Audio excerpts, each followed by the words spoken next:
Welcome to the Real Freedom Show, where we inspire you to pursue your passion to gain time and financial freedom through opportunities in real estate.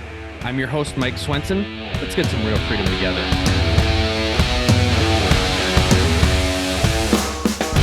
Hello, everybody. Welcome to another episode of Real Freedom, talking about building time and financial freedom through different opportunities in real estate.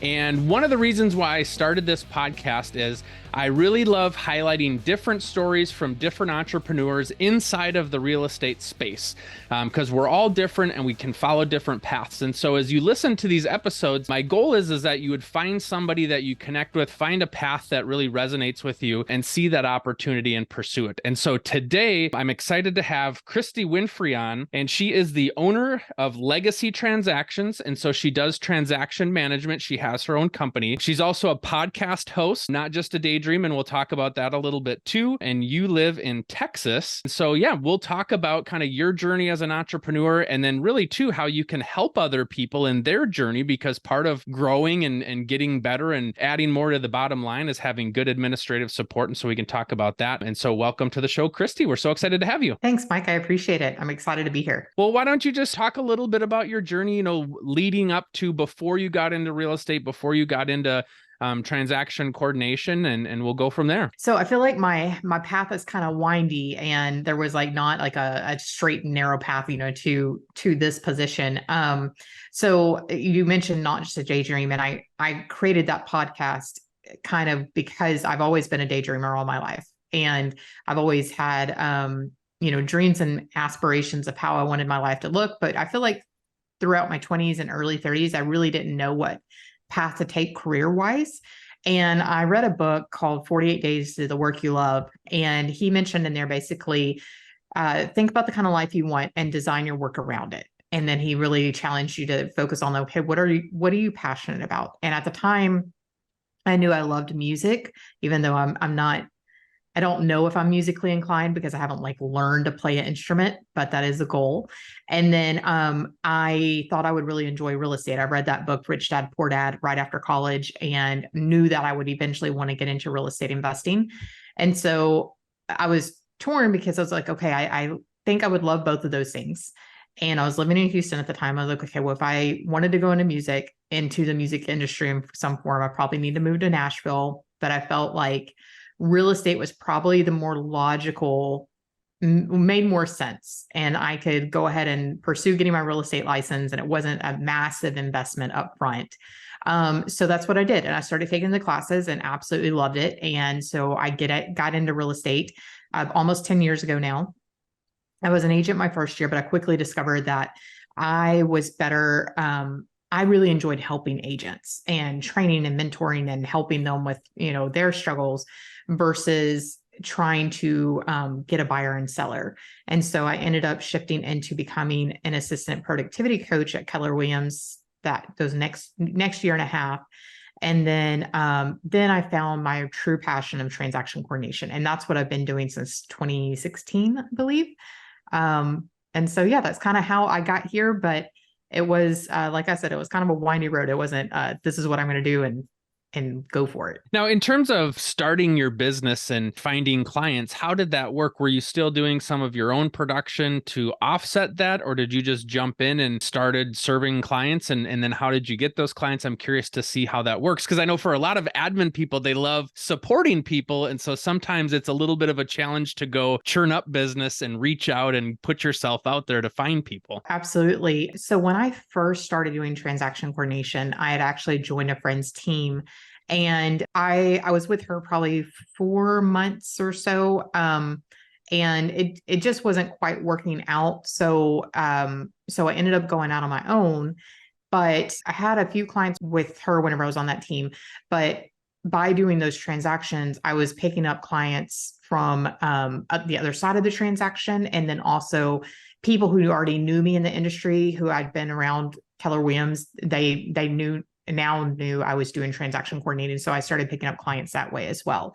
But yes, the TC side of things, you can be really gifted and detailed and know the process. But if you're going to be an independent contractor, that is still a piece of the puzzle is you do have to go out and get clients. Yeah, they hear about you and they want to reach out to you. And sometimes there's a challenge too. And as transaction coordination has gotten more and more competitive over the years, it's more difficult to differentiate yourself versus, there's a while ago where it was more widely accepted as a way versus hiring a full-time person. I just love the versatility of that. We've used third-party folks in the past too, because it's nice where you don't have to have a salary. And when things are seasonal, and then that's something that you have to work through on your end, which is additional challenge to come through where they can send you files. They might not. They might decide to go with somebody else, or they might take 2 months off and you still have to continue to bring in money. So kind of talk about that cash flow management, or even just building and growing and kind of getting that stable income. How did that work for you, or what challenges did you have to work through? Yeah, I mean, I think that's the challenge for independent TCs, just like it is for agents, because like you said, our business is seasonal. The agent's business is seasonal, and so is ours. And we are depending on the production of those agents. So it is really important that as much as we can, we definitely want to work with those higher producers. And I know I do get a lot of referrals, and a lot of those referrals some are newer agents. I get a lot of referrals from brokerages because they'll refer their new agents and say, hey, have this transaction coordinator help you, because they can teach you the process. And those are fantastic. And we absolutely love new agents, and we love the mentoring of them from a financial standpoint and profit, not necessarily profitability, but a financial standpoint of making sure that we are able to cover all of our expenses.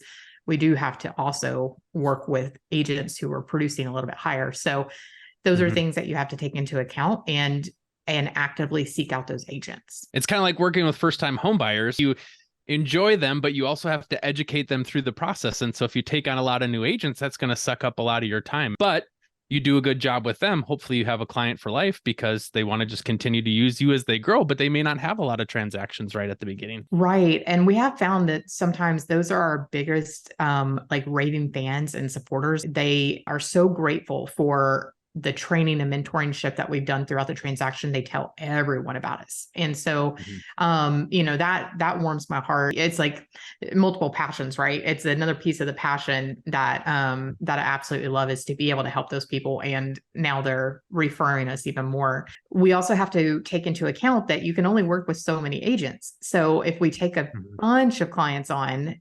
whenever maybe in the slower markets, when the busy market hits, and all of a sudden you've got, a ton of files. So you have to think about, okay, well, I'm busy right now, but how busy am I going to be in that spring and summer market? Yeah, because if you're at capacity in a slow season, that's going to really spike. And so you have to come up with ways to handle that, either extra hours or find additional people to help serve your needs. So talk through that growth then, because I know you have more than just you. And so how did that happen, and where are you at with the growth as a business owner versus just being a transaction coordinator for people? So I have a team of 6 now. I would say really my first few years, I did it on my own, other than having a part-time assistant. And then, they slowly grew into a full-time assistant. But it was really 2021 when my team started taking off. And I will say those years before, or especially 2020 was extremely hard, because as y'all know, or everybody knows, the real estate market just like went crazy after that couple of months that the world shut down, and then all of a sudden it opened back up.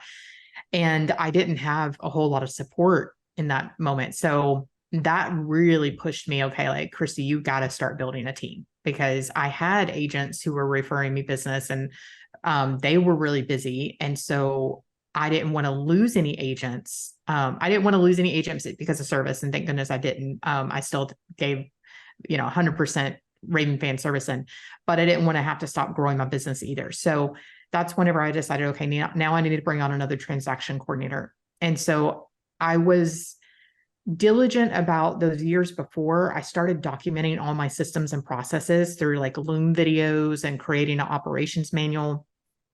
And I knew that growth was in my future.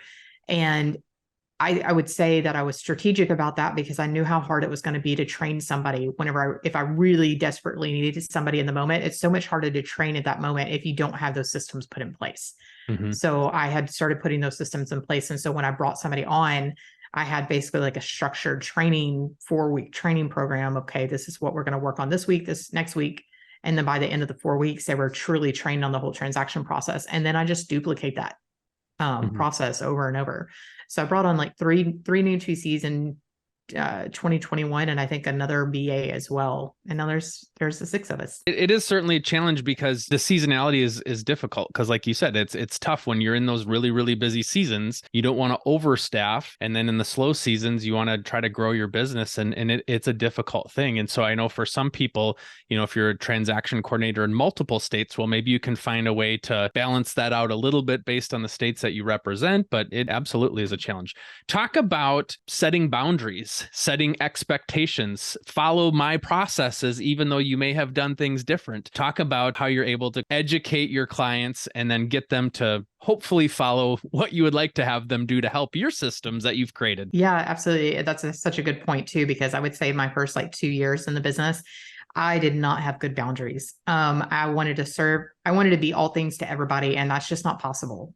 So I now know that by setting proper expectations and having that conversation in the very beginning, when we have like a consultation, I am truly able to give Raving Fan service, because if they know what to expect and what we do and what they do, there's no blurred line. And so that's whenever we can truly exceed their expectations, because I had that conversation in the very beginning. I would say I'm a people pleaser, like a recovering people pleaser. I want to be all those things to everybody, because I want to truly help and serve, as much as I can. That was hard, setting those boundaries. And I think for a lot of TCs, we are that like SC personality. A lot of us are, if you're familiar with the disc. And so a lot of us just truly do want to serve. And so sometimes those conversations are hard to have. But for any admin TC out there listening, I would definitely encourage you to have those conversations, because when you rephrase the way you think about it, it's not a hard conversation, or it's not something to disappoint somebody. It's just truly saying, this is what we do, this is what you do, and you can serve them better if you do that. We talk about, you teach people how to treat you. And when I was training admin staff, I would say, look, you can choose to respond to an email at 8 p.m. on a weekday. If you do that, just know that agent's probably going to think, oh, they respond to my emails at 8 p.m. on a Wednesday. So you think you're doing them a favor by being responsive after hours. And now that's something that maybe intentionally, maybe unintentionally, they're just like, oh, she's going to respond back because she did last time. And so that's a difficult thing. And so even maybe timing your responses to send out at 8 a.m. the next morning, that's a way that you can do that. And it's difficult too, because agents sometimes are used to working all hours of the day. And so they just think, well, why can't you? And it's just, maybe you don't want to, right? Maybe you don't want to. Maybe you need your batteries recharged by being able to unplug at a certain time. And so it is difficult for folks that aren't that same way as you in wiring to understand that, hey, that might work for you, that doesn't work for me. And for me to be at my best, I got to recharge the batteries. To recharge the batteries, I got to turn off. 100%. Yes. And like you said, if you respond after hours and you think you're helping them, now they've had that idea of, okay, well, maybe she'll respond again. And then if you don't respond the next time, then it could be disappointing them. And then, and then that's where it's creating a blurred line. And so if you're firm with your line, then like I said, then you're not potentially creating a situation where they'd be upset. But yes, I mean, everybody, agents included, need to have downtime. And I know real estate can be a 24/7 business, and but even agents need to have like a day or some time where they take off and they're not responding to emails, text messages, phone calls, because you'll get burned out. I mean, you can't work 24/7. You got to have the long-term mindset there of, yes, I might be able to do it for now, but if I want to be in real estate for a long time, I want to create a schedule that's going to work for me long term. Absolutely. Yeah. So talk about now, in terms of your life goals, how has this fit in well with that? Assuming, kind of going back to that person of still trying to figure out what I'm doing. Now you've got a business that's hopefully accomplishing what you want to accomplish. For people that are out there and like, I don't know if I want to make the jump, or I don't want to leave the safe, stable W-2 lifestyle. Talk to that a little bit about the potential rewards on the other side. And yes, there's a whole different set of challenges that come with it, but hopefully being in your sweet spot. I would say I never could have imagined that it would be this good. I mean, yes, we all have bad days, and there's challenges, just like you said. But when I left a steady job and, started pursuing in real estate. And then whenever I got into the TC side of things and being an independent contractor, income is, it is a steady income, but it's not a steady income, if that makes sense. Like we fluctuate with the market. Next month is super, super slow for me, but the past few months have been pretty good. So it's not a consistent income, if I can say that way. Mm-hmm. But being a TC, owning a TC company has allowed me to do things that I would not have been able to do before. So for instance, in 2019, I decided that I just wanted to move to Nashville just because, and, didn't know anybody there, but I was going to take the risk and I wanted to explore something new because the transaction coordination role allows me to basically live and work from anywhere. As long as I have my computer and internet, I could do that. It's allowed me to start, mentoring others. I never expected to have a team below me at all, but now leading a team of 6, that's amazing. I've been able to go through IVF the past year, and everybody knows how expensive that is. So I don't think I would have ever been able to do that if I had not started this career that's allowed me financially to be able to do those things. And then purchase my house in 2020 all on my own. And, it's been a lot of great things. And now I'm moving into I don't want to say a new side of the industry, but I'm adding more onto the TC role because I have a passion that I do want to coach and mentor other transaction coordinators who are just getting into the business, or who have been in the business a little while, but want to enhance their skills and learn how to run the transactions better so they can manage more, but still give that Raving Fan service. And so now I'm creating an online course that they can take that teaches them from A to Z, how to set up the business, how to get clients, how to run the transactions. And then I've got, my checklist and email templates that they can purchase. And then also an Airtable template that is like a system to basically see all your transactions at one place and to know your numbers, your production numbers, your agent's production numbers, all at a glance. Yeah. I mean, you get to really build your business however you want to do it. And if you wanted to tell a client you don't want to work with them anymore, you get to do that. And so you get complete control and say over how you run your business. And the challenge sometimes can be looking over your shoulder or looking at other business owners in this similar industry or other transaction coordinators. And you might think, oh, I'm not growing as fast as them, or, oh, they're doing this, and comparing yourselves to others. But the reality is you can put blinders on and choose to run your business how you want to run your business. And we can talk here about starting a podcast. Like, you can do that if you want to. And if you don't want to, that's okay. You get to decide how to do that. And so, yes, it comes at a cost to other things, maybe that stable paycheck, but you never know when that stable paycheck could just get pulled away from you too. And so being able to bet on yourself and build your own career, that can't get taken from you in the same way that a job could or a paycheck can. Absolutely. I would rather be building my own dreams than working for somebody else and building their dreams. And we need the people who do want to work for other people. I'm so grateful for my team that they do want to work for me, but I think everybody's wired a little differently. And so for those who have that passion in their heart to become an entrepreneur, I would say lean into it and do what it takes to follow that dream. And you may not be able to necessarily leave your 9 to 5 right away, and you might just have to give yourself a runway of have some savings before you step out. Whenever I did start my TC business, I was waiting tables on the side for the probably first 6 months until I had enough income coming in from the TC business to be able to finally step away from that. And so sometimes, you might need a little bit of a side hustle to make it until you have enough. Well, and even too, you running your business, I would think the goal for you is you get to then employ people who come to a job that they love, that get treated in a way that they love, get the support and the career growth that they love. And so, yes, that person's still choosing to work at a job, but you get to be hopefully the model boss, the model company that they're looking for that they can't find in another place. That's my goal of the people that I hire them. I want them to love what they do and love working for me and love the support that they're getting and the care that they're getting versus other places where they might not get that. Absolutely. To be able to change their life is just amazing. I remember one of my team members, she said that she left teaching to pursue being a transaction coordinator, had no real estate knowledge at all. And I was able to train her and now she's an amazing transaction coordinator. But she said how impactful it had been for her to be able to switch to this career because now she can be at home with her kids when they get home from school. She was able to she had enough energy to be able to pray with them in the evenings before they went to bed. And when she was a teacher, she was just so mentally drained. And so that was just made such an impact on me to know that by me pursuing my dream and taking a chance and betting on myself, like now I'm not just influencing her, I'm influencing her family and her children. Have you ever heard the phrase, you're the average of the top 5 people that you hang around? Well, real estate agents, I'm excited to increase your 5 with you.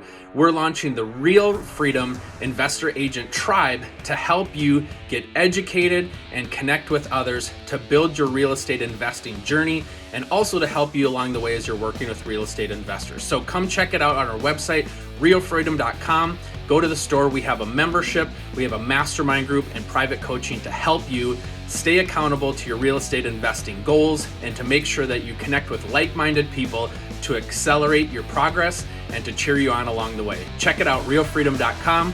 Click on the store. Now talk about your podcast, Not Just a Daydream. How did that come about, and what are you looking to do with it? I knew I wanted it to be inspirational, motivational, and the goal is to truly just inspire other people to step out and take that risk and bet on themselves to follow their daydreams. And so it took me forever to come up with that name, but I had this t-shirt that says Daydream Believer that I absolutely love. And it just kind of clicked one day of not just a daydream, because it's about taking the actions you need to chase those daydreams and not let them be just daydreams, but actually turn them into, your passion and your goals and move forward towards them.